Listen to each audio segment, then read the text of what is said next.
Jonah chapter 1. Now the word of the Lord came to Jonah, the son of Amittai, saying, Arise, go to Nineveh, that great city, and cry out against it, for their wickedness has come up before me.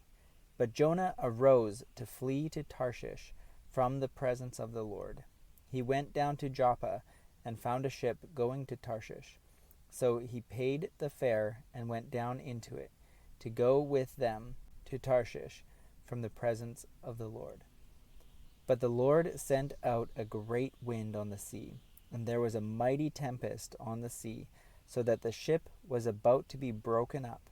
Then the mariners were afraid, and every man cried out to his God, and threw the cargo that was in the ship into the sea to lighten the load. But Jonah had gone down into the lowest part of the ship, had laid down, and was fast asleep. So the captain came to him and said to him, What do you mean, sleeper? Arise, call on your God. Perhaps your God will consider us, so that we may not perish. And they said to one another, Come, let us cast lots, that we may know for whose cause this trouble has come upon us. So they cast lots, and the lot fell on Jonah. Then they said to him, Please tell us, for whose cause is this trouble upon us? What is your occupation? And where do you come from? What is your country? And what people are you?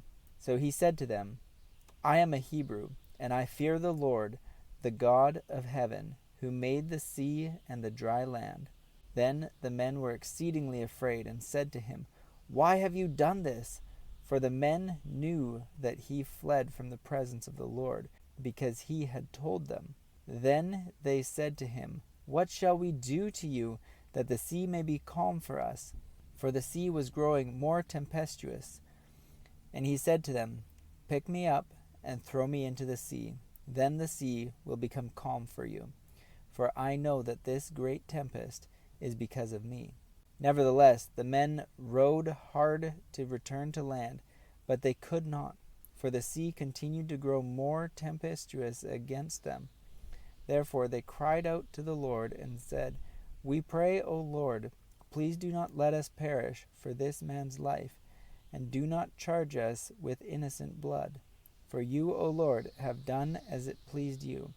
So they picked up Jonah and threw him into the sea, and the sea ceased from its raging. Then the men feared the Lord exceedingly, and offered a sacrifice to the Lord, and took vows. Now the Lord had prepared a great fish to swallow Jonah, and Jonah was in the belly of the fish 3 days and 3 nights.